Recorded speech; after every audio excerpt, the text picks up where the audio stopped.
आज की कक्षा में आप सभी का स्वागत है। आज हम पढ़ने जा रहे हैं प्रेजेंट परफेक्ट टेंस में एक्टिव से पैसिव कैसे बनाएं।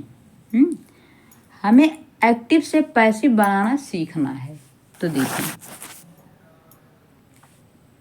नियम कह रहा है रूल, एक्टिव वॉइस के अफर्मेटिव वाक्यों में सेंटेंस में सहायक क्रिया यानी हेल्पिंग वर्ब, सहायक क्रिया हेल्पिंग वर्ब हैज या हैव किसके अनुसार करता है यानी सब्जेक्ट के अनुसार। सब्जेक्ट सिंगुलर है तो हैज लगेगा, सब्जेक्ट प्लूरल है तो हैव लगेगा। ठीक।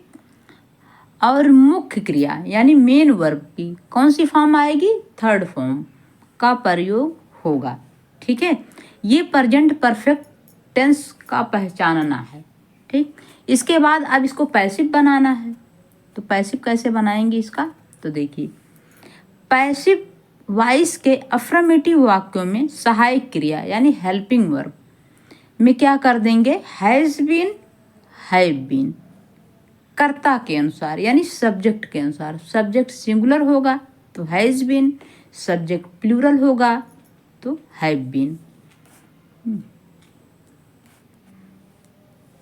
मुख्य क्रिया की थर्ड फॉर्म का प्रयोग होता है यानी मेन वर्ब जो होता है उसका, ये हेल्पिंग वर्ब है और ये क्या है? ये मेन वर्ब, इसका थर्ड फॉर्म का प्रयोग किया जाता है। तो देखिए,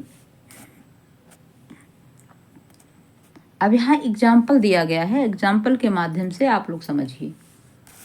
तो कहा गया है, बताया गया है कि सब्जेक्ट को ऑब्जेक्ट करते हैं। ठीक, और ऑब्जेक्ट को क्या करते हैं? इधर लाते हैं सब्जेक्ट में। तो यहाँ जो है द लेटर को हम लोग किधर लाएंगे? The letter. ठीक है, सब्जेक्ट कर दिए द लेटर। अब लेटर एक ही लेटर है ना, द लेटर एक लेटर है तो यहाँ किसका प्रयोग होगा? Has been. बताया गया है हैज बीन। फिर क्या कहा गया है? क्रिया की थर्ड फॉर्म। क्रिया की थर्ड फॉर्म देखिए हर जगह लगेगा यहाँ। ठीक है, तो क्रिया की थर्ड फॉर्म क्या हो जाएगा? रिटन। क्रिया की थर्ड फॉर्म रिटन। अब यहाँ आई है, यहाँ क्या देख रहे हैं आप लोग? आई देख रहे हैं। तो आई का क्या हो जाता है? मी, तो हो जाएगा सीधे बाई मी। पहले बताया गया है बाई मी हो जाएगा बस। बहुत बार बताया जा रहा है, धीरे धीरे आप लोग करेंगे तो ये चीज़ें भूलेंगी नहीं, सीक्वेंस से याद हो जाएंगी। तो देखिए, दूसरा है आपका you have not stolen the watch. You have not stolen the watch. तो यहाँ जो होता है वॉच, यहाँ हमें क्या करना है? सब्जेक्ट को ऑब्जेक्ट में ले जाना है, ऑब्जेक्ट को सब्जेक्ट में। यहाँ देखिए हम क्या कर दिए? The watch. अब यहाँ जब द वॉच, यहाँ तो यू है, हैव लगा है, लेकिन जब द वॉच ले आएंगे, एक घड़ी की बात हो रही है तो यहाँ क्या हो जाएगा? एक घड़ी की बात हुई वॉच की तो हैज हो जाएगा। हैज, फिर क्या लगा है? नॉट लगा है तो हैज नॉट बीन कर देंगे। ठीक है, जैसे उसमें करते थे टेंस बनाते समय, नॉट बीन। फिर क्रिया की थर्ड फॉर्म बताया गया है तो क्रिया की थर्ड फॉर्म स्टोलन ही होगा। ठीक है, स्टोलन थर्ड फॉर्म में भी स्टोलन ही बनता है, स्टोलन वाई यू। नहीं तो ये कहेंगे क्यों इसको स्टोलन बनाए, इसको भी स्टोलन कर दिए, क्योंकि इसका क्रिया का थर्ड फॉर्म भी स्टोलन ही है। ठीक है, अब देखिए वाई यू, क्योंकि यू का चेंज नहीं होता, यू का जो है चेंज नहीं होता, यू का यू ही रहता है। ठीक, आगे देखिए थर्ड वाला देखिए यहाँ, he has he killed the snake.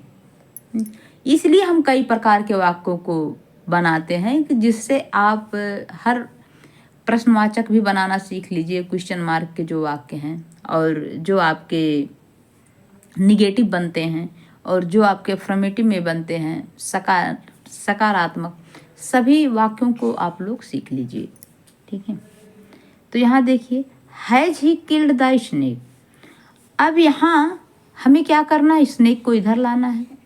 The snake, हमने स्नेक किधर ले आया, सांप है, एक ही सांप की बात हो रही है।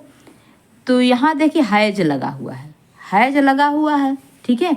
तो ही भी एक वचन में है और स्नेक भी एक वचन में है। तो यहाँ हम क्या कर देंगे, सीधे हैज लगा देंगे, ठीक, बाहर कर देंगे। बाहर है और बाहर इसको कर भी देंगे क्योंकि क्वेश्चन वाला है। तो हैज द स्नेक, अब हैज जब इधर कर दे, बीन यहाँ कर देंगे, बीने तो बचेगा। बीन क्रिया की थर्ड फॉर्म लगा देंगे, किल्ड। किल्ड बाई, ही का क्या हो जाएगा, हिम, ही का हिम बताया गया, हिम हो जाएगा। बस आगे देखिए, has she not watched the clothes, यहाँ है। अब देखिए यहाँ हैज है, यहाँ क्लॉथ्स। जब यहाँ सब्जेक्ट से ऑब्जेक्ट में जाएगा तो ये दो क्लॉथ्स, क्लॉथ्स है। तो यहाँ हैज है, हैज की जगह हम आगे क्या लगा देंगे, हैव। हैव क्यों लगाएंगे, फिर से समझाते हैं, एक मिनट। देखिए ये हैज है, तो यहाँ सी तो एक वचन में है, तो हैज तो सही है। लेकिन जब ये सब्जेक्ट से ऑब्जेक्ट, ऑब्जेक्ट से सब्जेक्ट बनेगा, तो यहाँ ये हैज का हैव हो जाएगा ना, बहुवचन में चला जाएगा। तो have they the clothes, the, एक मिनट, क्लॉथ, क्लॉथ्स हो गया, ठीक है।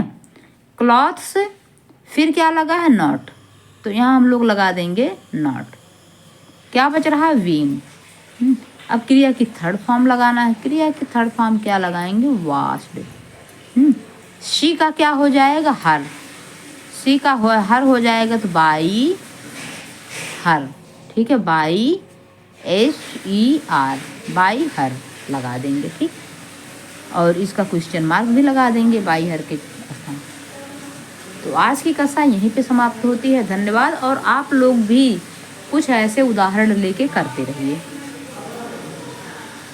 एक्टिव से पैसिव जब बनाएंगे तभी आप लोगों को आएगा, नहीं तो ऐसे हमारे बनाने पे समझ में उतना आएगा नहीं। ये है कि हमारा काम है कि जो है एक गाइडलाइन करना कि ऐसे बनाना है, ऐसे आपको बनाना है, और बनाना सीखना आपका काम है।